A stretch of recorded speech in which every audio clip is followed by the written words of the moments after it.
Okay, welcome everyone to BOH 25. We have some top tier people here, top in their field. We're going to discuss a lot of different things here, but the main idea is that we're not going to do the formulaic how development works, the costs associated with development, the regular play-by-play. We're trying to do a little bit different here, show you that development is risky, that there's interesting things that happen, there are failures that happen, but then make a project succeed in different ways. So we're gonna go through an interesting set of questions here that is not your run-of-the-mill. So first of all, my name is Yossi Fischler from Consult. Consult is a company that does design management and owner's rep on the design side. We do a lot of programmatic design to make sure that there's no coulda, woulda, shoulda in a project, that everything is thought out, plans are coordinated, every idea is thought through. So when you get to an architect and you get through all your design team and you get to construction, there's very few change orders, very few changes as a whole. And then when your project is complete, you're happy with it. There's no why is something too small, too big, why is this on one floor, another floor. And we manage every aspect of the project except construction management. So that's what Consult does. Now I'm gonna pass it on for each person to introduce themselves, what they do, where they're from, what industry they focus on. And we'll start with Berel at the end. Okay, I sat here, I thought it would be last. My name is Berel Frost, PDF Designs, founded exactly 10 years ago. In the industry since 2006, that's when I started school, so I've been around the block a little bit. Our firm is pretty diverse, from literally working on cemeteries to multifamilies and single families, so very diverse set of works, and yeah, that's that. We'll get into it. My name is Brodt from Imperial, the owner of Imperial Real Estate, based in Lakewood and surrounding townships. My company does resales in the area. I started doing new construction 20 years ago. Actually, when I started, Mr. Ralph Zucker, sitting on my right side, was one of the three, was probably developers in Lakewood at that time. Was building the largest developments. Baruch Hashem, at that time, Lakewood was, I think, 3,600 families. 3,600 was, I think, 28 years ago. By now, I don't know, we can't count anymore.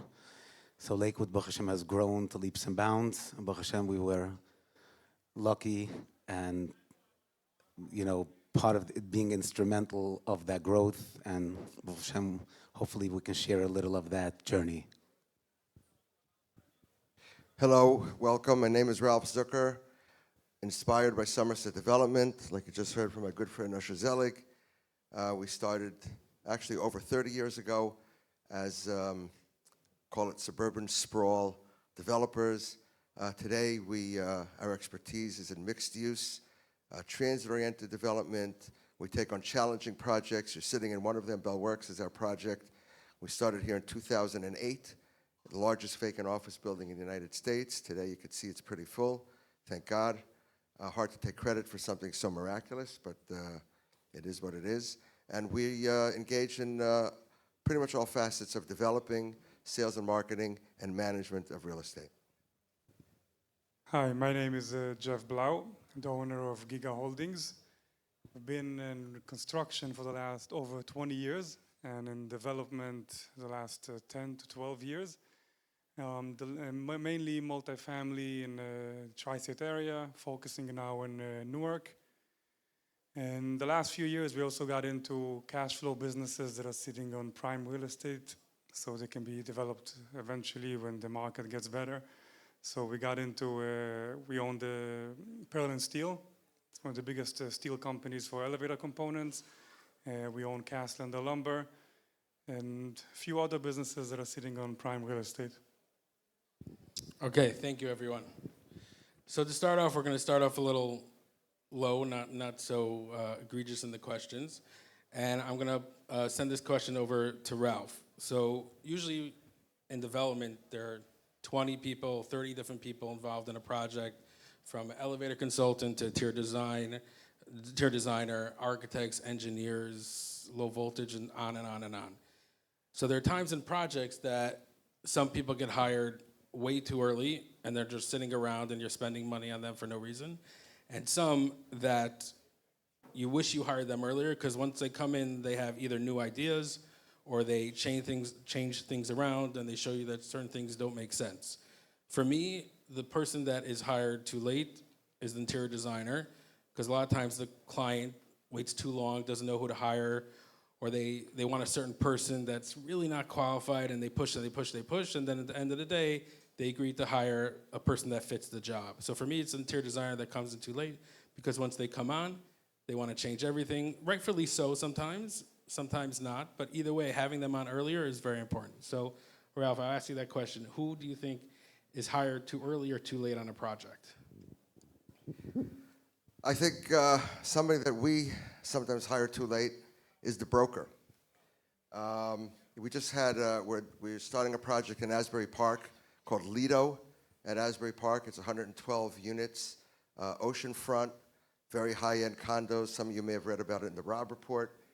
And we designed that building with 155 units, got it approved, fully entitled, got to 50% CDs, construction drawings, and then brought in Corcoran Sunshine.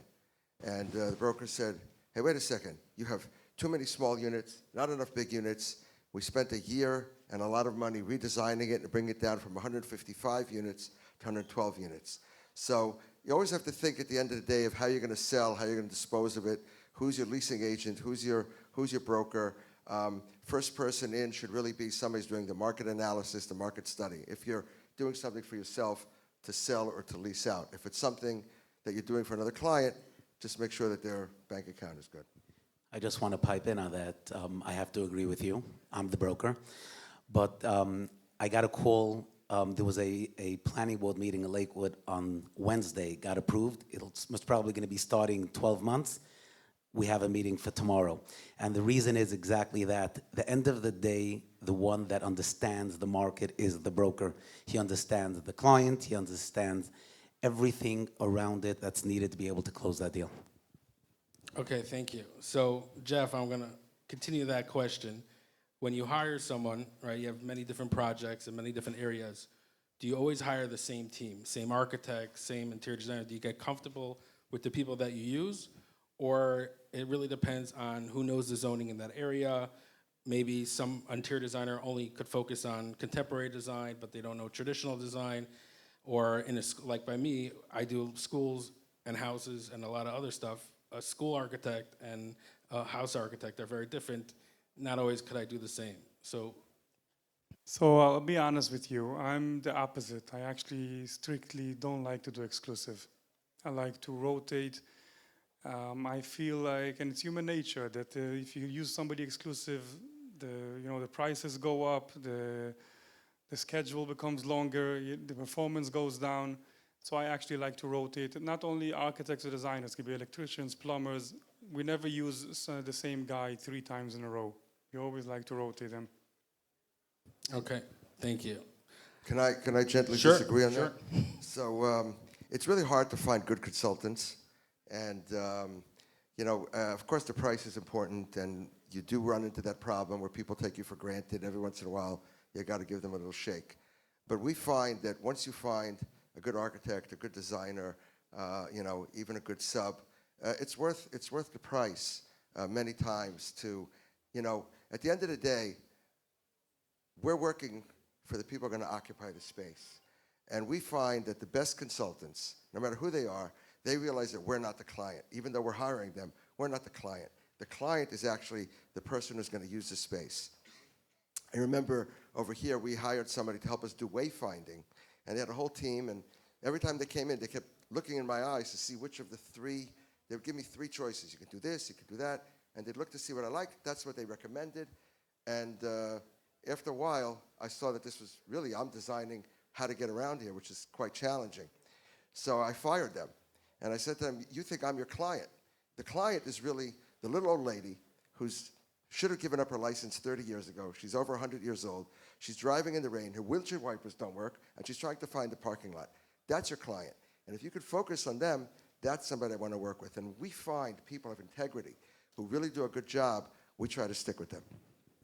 Does it make a difference which area in the country it is that you're going to have an architect, let's say from New York, work on a project in Florida, if they're licensed because you like them? Absolutely. So at the end of the day, what we'll do is a lot of times we're looking at something, we'll bring in somebody to do sort of a yield study to understand what it is, what the concept is. Then we'll tie in with a local architect, an executive architect. We're doing work, for example, in Israel, in Tzfas. We brought an architect from the United States, but we hooked up with a local architect as well. So that's the way you definitely have to use a local architect.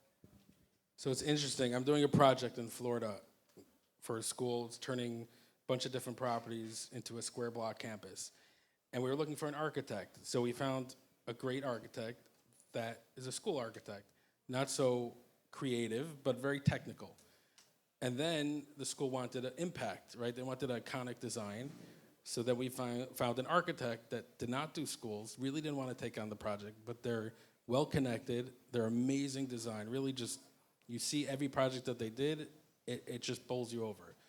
So we hired both architects, and we split up the percentages of each project, each part of the project, you know, the construction drawings, schematic drawings, everything through it.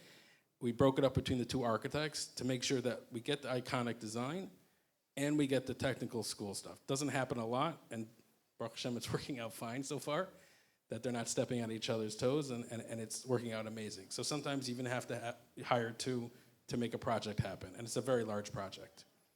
All right, I'll kind of a culmination of this conversation.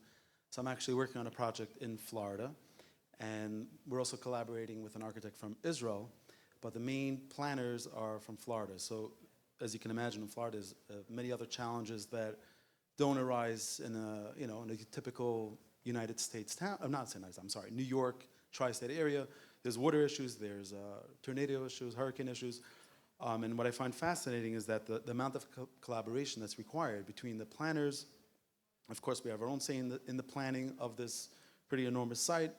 You have the Israel perspective, who's done many work in Israel, but they have a fine touch to certain aesthetics that you might not have here, being that it's a different climate, or actually the climates kind of clash in a way. But being involved in all these facets is pretty fascinating because you're seeing and dealing with other architects that are coming from completely different perspectives, different education, and now you're collaborating and understanding the hierarchy. You're not stepping on their toes. You're working with them. And then there's obviously, you could design, and then here comes the planner or the civil engineer and says, well, we need way more water mitigation, which is whether it's canals or ponds or whatever it is, and now your whole design needs massive kind of fine-tuning. And then at a small scale, a small lot, not a big deal. When it comes to large scale, it's an enormous amount of collaboration. So just want to hit on that. Okay, great. I'm gonna send this question to Usher. How do you look at a piece of land differently than most? So when you're doing development, right? So you're looking at the outcome, like Ralph said. Who's the end user? Who's the client, right? So how do you look at a piece of land different than an architect, different than a developer, to make sure that since you're the last person there selling the apartment and you're out, how do you help them design properly or maximize the efficiency of the land to make the most money, the best apartment, sell fast? So in the development that we're involved in, we're not actually the purchasers, we're the brokers. But when we're called in, when somebody buys a piece of land, there's different zoning in it, that you have there are times that need variances, there are times that we're going for zoning changes based on what's needed at that time. The general developments that we're selling, the largest development was 500 homes, now it's gonna be 600. Those developments, generally, the zoning was designated somewhat to an idea of homes, some common area, retail. Very, very simple in the sense of what is needed to be able to, accommodate what's needed for sales to make that the best, property. There were times that we had properties that were, large parcels that we had to do cluster or, wetlands. So then we had a lot of room to figure out. That's when engineers came in, using a lot of topo, figuring out what to do. But in the size of homes, type of homes, that's all based on whatever the market is in, the market that we're selling. We're dealing now with a new market that we're dealing with really a lot larger development, that is the way we're looking at that is really, as in the Four Seasons, as in selling it, trying to figure out each type of age to accommodate each other, different types of home, different types of sizes of lots, to accommodate the person that's coming in at a young age, people that are coming in at an older age, people that are coming in as an adult community. So we're all incorporating that, and that's where the planning comes in. But it's all based on whatever the market dictates. Where that is, that's we will show. But 90% of the time, the zoning dictates whatever the zoning of the parcel is. So it's interesting. I'm curious if there's ever a pushback from an architect like Berel or the owner saying, no, this is what I want to do, even though you know the end user and you're going to say, listen, you're not going to sell it if you do it this way. Same with Berel, the same question. Do you ever get pushback from the owner and saying, listen, I really want to do 3 bedrooms, or I really want to do open floor space, or I really want to have this big backyard, but he's going to lose money and lose time, and at the end of the day, he might even go back to it because he won't be able to sell it. I mean, I think Ralph can answer that question. I think Ralph is the most innovative when it comes to development. The general developments that we have sold is we literally follow the flow of what sells, and those, when you're dealing with innovation, you're a visionary, and you take going that route of trying to test markets. I mean, Ralph, if you want to. Appreciate that. No, we look for singular pieces of real estate, something that's exceptional, something that's irreplaceable. The use, many times, a lot of our work and a lot of our profit comes from changing the use. Buying something that's zoned for one thing, but it really should be something else. You have, we did an office building where we were surrounded by office buildings, and it was zoned residential, and we went ahead and changed the zone to office, and vice versa. A lot of times you have office that you zone residential. Here, this space here in Bell Works, for example, when you drive out, you'll see there's 225 homes built by Toll Brothers. This was zoned for office laboratory use. That was it. No residential, no retail, no other uses whatsoever. We went ahead and we proposed a redevelopment plan that took us 5 years to get approved. But that's what created this place. If this would have been left at what it was zoned for, it was zoned into obsolescence. So I think it's not so much trying to find out what it's approved for. A lot of times you can profit a lot more buying something that's use is limited and getting it rezoned, getting it upzoned, properly positioned for what it really could be. It could be a great corner. We're working somewhere now on repositioning a mall, and in residential, and in different type of street-facing retail, things like that. So it's not just what it is and what it's approved for. We focused a lot of our efforts on trying to get things entitled. That being said, sometimes you buy something that's well zoned, well done. We have a project now in Howell. We bought it approved, 19 lots. It is 19 lots, and hopefully we'll sell 19 lots. So not always.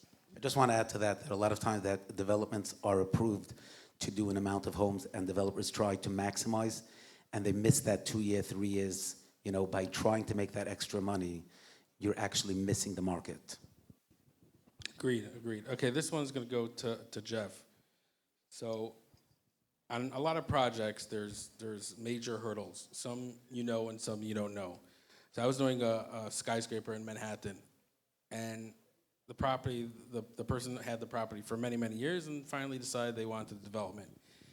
So as we were going through it, we found more and more things, and we didn't find everything right away. For example, first of all, it was environmentally tainted. There was an Amtrak line behind it. There was a DOT tunnel in front of it. There was an MTA train also going in front of it, and on and on and on. So certain things you find out right away, and this stuff could slow you down, cost you time, money, and everything. So it's really important to understand the hurdles up front. But Jeff, what's a hurdle that came up or something that came up mid-project that you just did not see coming and just sideswiped you, and how did you get over it? So actually, we had a very interesting story. We have a property that we bought that NJ Transit used to park their buses there in the 70s. And we do the environmental while we are in due diligence period, and we see that the soil is very contaminated, talking about deep, 20, 30 feet deep. So we looked into the deal, and then we found out in the deed that there's a comment over there from the 70s that whoever's going to develop this property eventually, NJ Transit will have to clean the soil. And the good thing about it, why it worked out, is because they dig out 25 to 30 feet of soil. We got 2 floors of underground parking for free because they dug it out from us. There's a nice few millions of dollars over there. Okay, so that was the hurdle that turned positive. Great, great. Ralph, is there any hurdle for you that came up that really sideswiped you and you had to take a step back and rethink the situation? I actually have a story also with NJ Transit. We were doing a project in Somerville, New Jersey. So if you look it up, it's called Somerville Station. Today it's almost 700 units, soon to be, we just got approved another 160 units there, a total of, I think, 740 residential multifamily and townhomes. We developed it together with Avalon Bay Communities and Pulte Homes. So a lot of times we act as the master developer. We buy the site, we get it entitled, clean it up if it has to be cleaned up, put in the site work, put in the roads, and some national developers who are much more efficient than us go ahead and they build and rent or lease or sell their product. So we had sold contractually to both Avalon Bay and to Pulte Homes. And they're getting ready to build. And we had a survey. It's called an Alta survey. Everything's supposed to be noted. And then we find out, I think somebody was digging already, and they found out that there's a major fiber optic cable right in the middle of the property. Can't be cut. It was actually in the beginning of COVID. There was nobody even to talk to. And it delayed the project for almost a year. Took a lot of, we had to get the governor's office involved and everything else. And New Jersey Transit was, let's just say, it was difficult to get it done. A lot of lawyers, it really almost sidelined the project. As a matter of fact, we tried to just say, okay, we'll have to stop the project and come back, but we had already sold, and our buyers were not willing to give back the dirt. So we were potentially going to be sued by these 2 large companies who were friends of ours, but still had put a lot of money in, and it delayed it. So the good news was we had an engineer that was liable, and ultimately they had to pick up the claim. So always, you don't want to find out later on that you have a tunnel underneath or something like that. That was a really juvenile mistake. There were signs on the site. We had a good surveyor, and they just somehow missed it. And thank God for that. They were liable, but it really almost derailed the project. I hope they paid for the time you waited also. Paid for everything. Yeah, at the end of the day, getting through those hurdles is what makes a developer, because other people just won't even try, and then you entitle a property that is now feasible to sell, feasible to flip, and that's truly the definition sometimes, a developer that's willing to go the distance and the perseverance and the creativity to get them to the finish line. Okay, this one I'm going to go to Usher and Jeff. I'll start with Jeff first. What event or what education or mentor or person got you to this stage? A developer, you don't wake up one morning and I'm a developer. You have to go through a lot of different stages to get that confidence in there, that education, that experience, those failures, those wins, to get to a point that you could say, I'm a developer, this is where I am, this is what I want to do, and I have all the intuition and everything to get to the next project. So what in your life got you to, as a broker or as a developer, got you to the point that you are now? So I didn't have a mentor. I did not have one. I come from a very poor family, actually 7 generations of poverty, so I didn't have any mentor. I guess I wanted to be rich. Sorry. I wanted to be rich, so I went into real estate. And I did it the long way. I did it in construction. I was a construction worker for many years. Then I went into property management. And only by the end I got to development, what I'm doing now. And for the second half of your question, for recommendations for somebody that wants to go into this industry, The simple way is, if I can talk to the 20-year-old me 20 years ago, is just go to work for a developer. Go work in a developer's office. You work there for 2 years, you get all the connections and the knowledge you know you need. You learn to underwrite deals, you get access to finance, access to investors, and it gets figured out that way. You still have to have the confidence. That's a big part. Yeah, Usher, what got you to being the broker that helps developers get to the finish line? How did you get to that point? So I was helping brokers get to the sellers, developers get to the finish line throughout my career. But what changed my perspective by me was buying out my partner.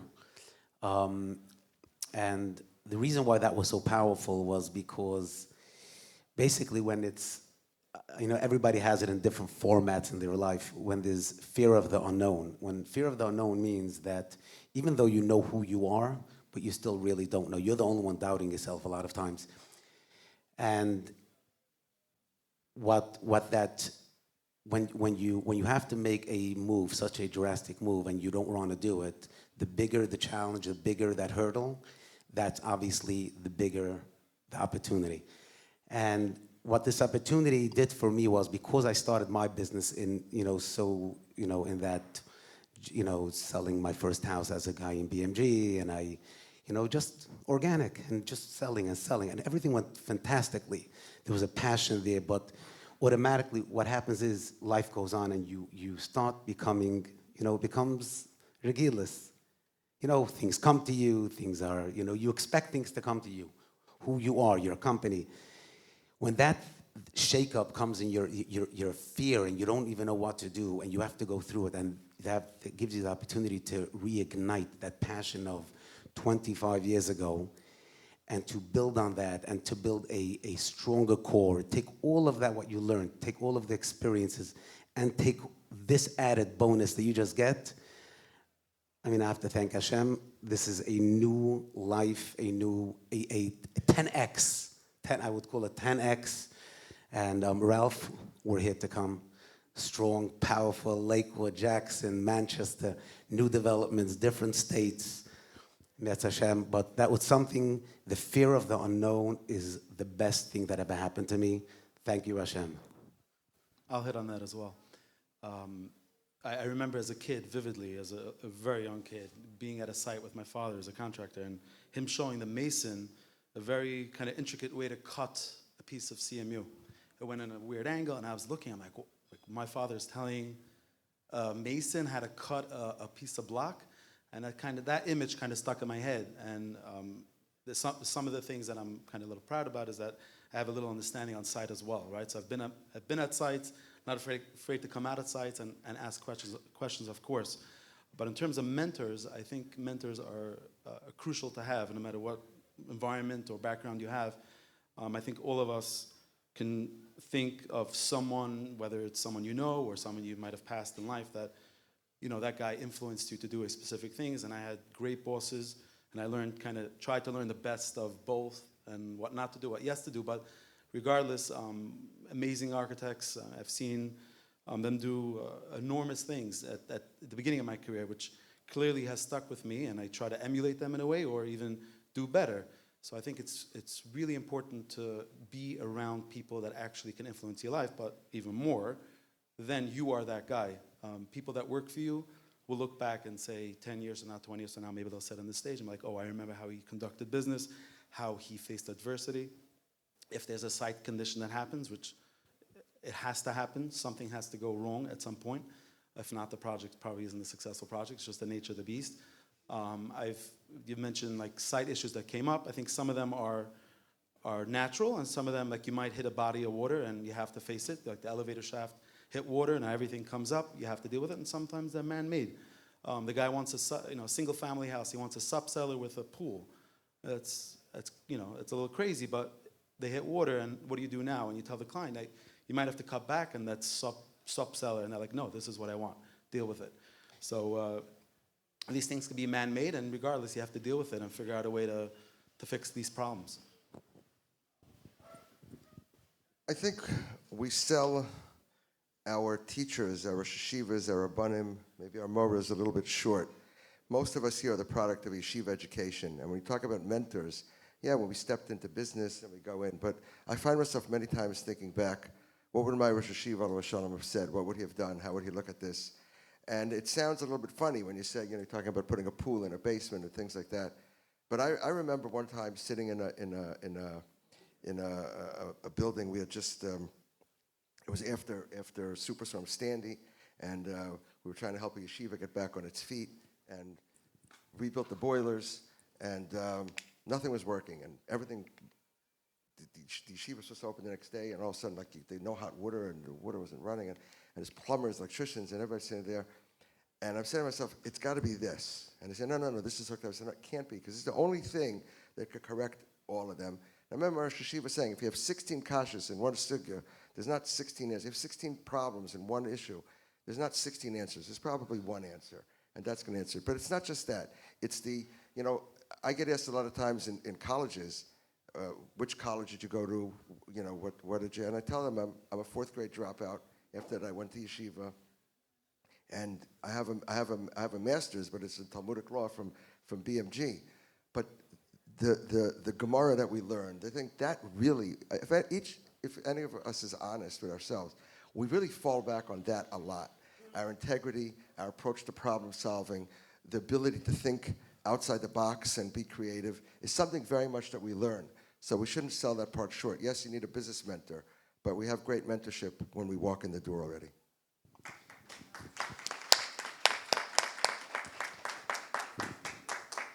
It's funny for me. When I always wanted to be an architect from day one. From when I was a child, I was drawing my room, and that was everything I wanted to be. I went to school for architecture, got through that, working for a design build company, and then I started working for a developer. I worked for him for 11 years, and one of the things that he did, just his personality was, he got a deal done on whatever property it was, and he just said, Yossi, make it happen.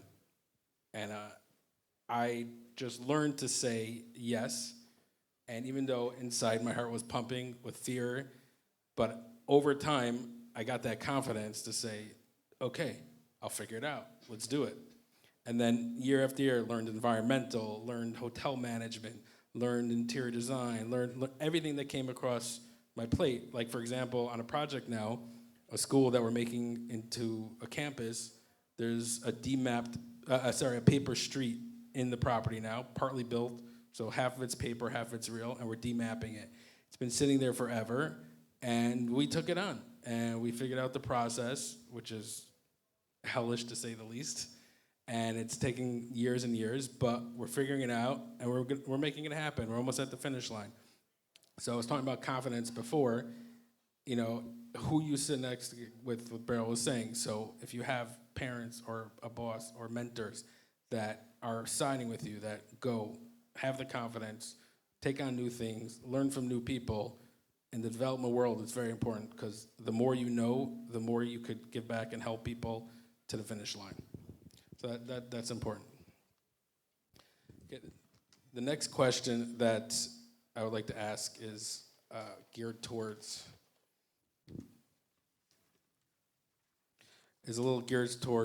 Jeff. So when it comes up, you have different types of construction projects, right? So you're in a certain, and Usher touched on it a little bit, but when you're building, you're trying to think, should I build this way or that way? In 5 years from now, is it going to be relevant, right? You have offices like WeWork.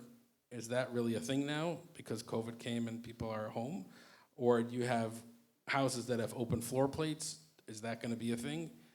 Is larger windows, smaller windows? And you go through all these different stages of when you're ready to build, you can listen to the broker, you can listen to the architect, you can listen to what's out there.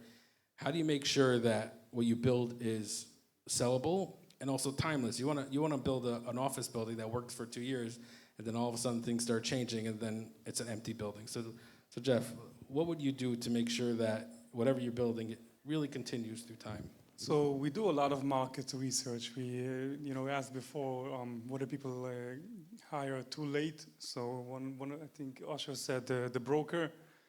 So we make sure to hire the broker while you're still planning, while you're still doing the floor plan. Before you start the design, to get the input from them, because at the end of the day, they know most what brings in the most amount of money. And I'm very conservative. I'm trying not to go too crazy. So I'm not going to find myself in 10 years with a project that doesn't, there's not going to be a market anymore for that. No pink rooms. No pink rooms, no. I just want to add on that. When we're selling a development that's 300, 600 homes, it is a 7 to 10 year project. So we have to take in consideration everything that that had come up in the past, and obviously challenges that will come up. But the most important thing for us is immediately communicate that. Owners, developers, investors, banks, everybody's on the same page. It's all about what that vision at the end is. And that vision is clear when you take that development from day one and you plan it correctly. Obviously, challenges will come up. You have to pivot, but that core vision, what is that? There's no question that you will get there easily, geschmack, no issues whatsoever. Right. You told me that you were doing, when we were talking earlier, that you do some surveys as each project goes. You survey previous buyers and previous. Way more than survey. Every comment, every compliment you almost don't get, so you don't, But every comment will get documented and will be dealt with the next development coming up. Pivoting is key as long as that vision stays focused. I want to bring your horizon a little bit broader than maybe 7 to 10 years, and think of cities, think of being timeless. Again, we're mostly active in large-scale developments. We're developing communities, not just a house or things like that, but even when you're doing a community or doing a quote-unquote development, there are certain principles that work. There's something called the human scale environment. There are certain sizes and spaces that work and certain that don't work. And you see cities that one time they were, think of New York City. Think of any great urban area, for example. And a lot of these places, they change over time. They used to be schmata business, fabrics, textiles. Today, maybe it's high tech and telecom and fiber optics and AI. But the streets, the bones are amazing. And they're the right scale, and they're there, and you could reproduce. You can always take a building and put another building there. You can always take a room and change it. But the scale, when you go ahead and you build something that could only be used for one purpose, what you're doing is you're designing it into obsolescence. No better example than this building. This building was designed by a great Finnish architect named Eero Saarinen, and he designed it to be a great place for people, human scale. You walk upstairs, you walk in that amazing atria. It just feels right.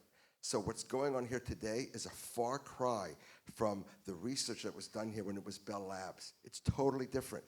You may be somebody selling pizza where they designed the entire cellular network. It doesn't really matter. When you're talking about the bones and the development, if it's the right scale, if it's the right place, it will live another day. There are communities that we did. We're very proud of a community that we've done in Lakewood, Pine River Village, and Somerset Walk, which is part of it. The size of the streets, the way it's done, the walkability and things like that. It's different, it's unique, it's proven the test of time, and it's something that will continue. Think of any great street in any great city. Think of Yerushalayim. Think of any place like that. The great neighborhoods, they keep coming back. It's great.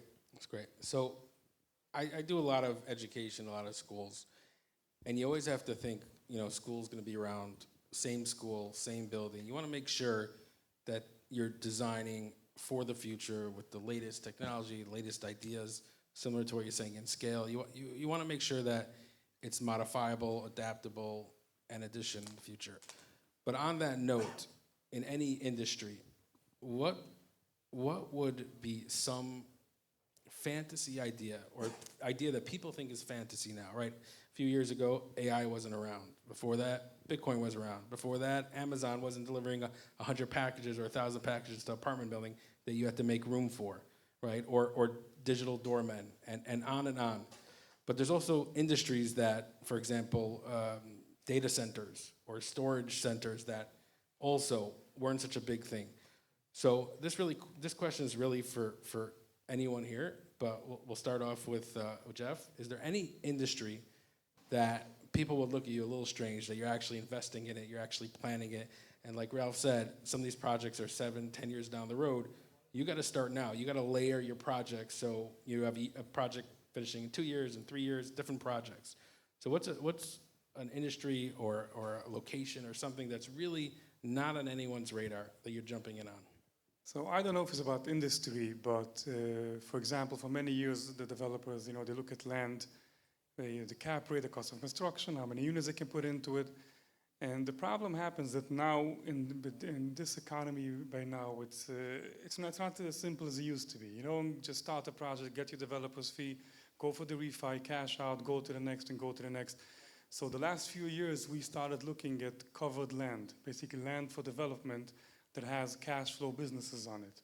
So we can sit on the property, make some money until the time is right to develop it over there, and not just sit and bleed every month and then you have to do stupid projects just because you have no idea. Yeah, you have no choice now. What percentage do you think that is of your projects now that have, land covered with businesses versus empty land, or land that doesn't have cash flowing businesses? So I'll tell you, we have about 4,000 apartments. We finished building around 600. From the remaining apartments, about 1,500 or 1,800 apartments in the pipeline that are sitting on land that I can sit on it for the next 10 years, where it brings in income. One has the lumberyard on it, one has a steel company, one is a parking lot across from the Prudential Center. And you don't only own the land, you're owning the companies also. It's part of your portfolio. Yes, and actually I fell in love with this businesses even more than the real estate. I mean, I came for the real estate, and now I love the lumber, I love the steel, and I'm busy with it even more than real estate now sometimes. Ralph, do you have any scenarios on properties of yours that during entitlements you want to make sure you're not losing money, you're making money, or you found another idea that will be, let's say, a 5-year idea, parking, or a quick storage units that you could pop up overnight, and then you're still developing, in the 5-year plan? Well, we do look at, I'm not sure if this answers your question, but we do look at parking lots as sort of a land bank. So it's a little different than a covered land play, which is great. But we'll design projects. I'm in the middle of designing a project now. We do sometimes consulting for others. So we don't always work as our own developer, but sometimes we'll be retained by people for a fee to go out and help them figure something out. So they have a project that today, not a project, it's a garden apartments, and it's cash flowing. It's fine, but I came down to see how they could increase their yield and realized, but just by looking around the area, that this must have been upzoned because everything around it was being built to a much higher density. You're talking about mid-rise and even some high-rise. So looked into it, wasn't hard to figure out that the area had been rezoned. And where they have 500 units, they could build over 3,500 by right, which is but what are you going to do? Go knock it all down? And so the design that we're working on is exactly what you said. It's a covered land play. We're designing, add additional buildings in yards and areas and parking lots, stack your parking as you go ahead. And as the area densifies, this is more like a 10 to 20-year project because you're not going to bring 3,500 units to market all at once. You take your parking lots, then you turn those into structured parking and build additional around it. So the design is a multi-faceted design, and we build parking lots as land banks. Today it's parking, tomorrow it's additional units, in this case residential and retail. So it's a great approach. And just to add to what I said about the businesses that are sitting on land, it's everybody in this room comes from construction, from development. So there's so many businesses like that you can buy where you can bring added value. If it's a plumbing supply, electric supply, all kinds of these businesses. And the good things about them is a lot of them are owned by people that are doing it for many, many years. People that are baby boomers or even older than that. I bought a lumberyard from a guy that was doing it for 65 years. The guy is over 90. And they are looking to get out because the next generation doesn't want to stay. And also the good thing about it is when you buy a business, there's almost always a seller finance component. Because if not, how can you trust their books? Especially those businesses that have cash components. So it's a lot easier to negotiate a seller finance deal for a deal like that than a regular piece of land. Usher Berel, you want to add to that? No, the developments in Lakewood generally are empty pieces of land that have no structure on it. Farmland. Actually, working now with also an 1,800 unit development, 400 acres, fully wooded. So, yes, Jeff, great move. I have a great idea. You could sell him the lumber, and Right. Lumber I have, but anything else? you need an architect. I'll tell you a cute story. It happened the other way around. We bought a piece of land in Long Branch right here. It was a former Inkwell coffee house. So we bought the land. There was a building there, and the business was closed. And as soon as we went for approvals, we started getting an incredible amount of hate mail and emails, and oh, this is where I used to go as a kid, and this is where, who knows, we got like all kinds, like hundreds and hundreds of, literally like, how could you shut it down? We didn't shut it down. And I said, well, it's a very powerful brand. So we went ahead and we bought the Inkwell Coffee brand and the business for a little bit more. And now we're opening up the Inkwell Coffee Shop and lofts in the same place. So we recognize by buying the real estate, we realize that maybe one day I'll be sitting on a panel and say, how'd you get into the coffee business? I'll say, well, I was in the real estate business and then I got into the coffee business. That's a great pivot right there. Great pivot. I just want to share the same idea coming from a different angle. There's a property in Lakewood that we dealt with that was approved to do 24 duplex units, but it just we had a environmental issue. It took years and years to figure out. This goes back 18 years ago. 4 years ago, they went in front of the board to do 99 apartments, rental apartments. They got it approved. They would have never gotten this 18, not 10, not 12, not 5 years ago either. Just happened. Best investment the guy did. So not always do you have to have a cash flow. A lot of times you have to have an environmental issue to figure out your best investment. Just leave it to Hashem. Got it. Okay, we're going to do one more question. And this you can answer a bunch of different ways. But as a developer, you kind of have to pick and choose what you're going to go for and who you're going to work with and location you're going to go for. So on the reverse, is there any location, any city, any project, any industry, any idea that you're going to look at and go, you know what, it's just not for me. This is not, either it's not what I do, or it's a little crazy, or it's going to pull me away from all my other projects, or it's 10 and 20 years and it's just too long for me. Is there any length of time that you would not do a project, right? Ralph, you were talking about projects that are cities that could be 10, 20 years, and there's other projects that are 5 years. So we'll just go one by one, and this is how we'll end off. Is there any industry, any project, any location that you're not going to touch?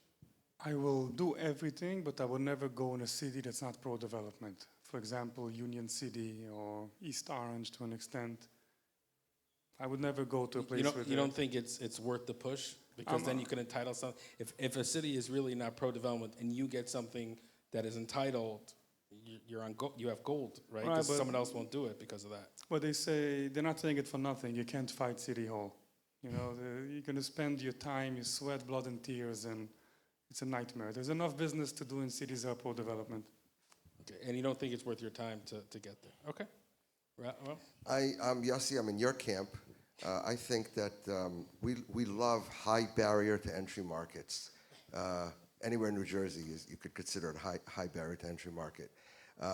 Because you're not going to find 7,000 people right behind you doing the same thing. If you look at real estate values over time, there's a little bit of a monkey see, monkey do herd mentality. Today, everybody's doing logistics and warehousing, and everybody's building multifamily. And you find that in states, the Sunbelt states, right after COVID, were very, very hot. Today, if you look at the Sunbelt states, the rents are going down. They've been overbuilt. But go to the Midwest. Midwestern states, go to Illinois, where you have a horrible form of government. It's very, very difficult to get stuff done. We're lucky enough to have 550 units, some of them already coming out of the ground, because we went ahead and we did the hard work.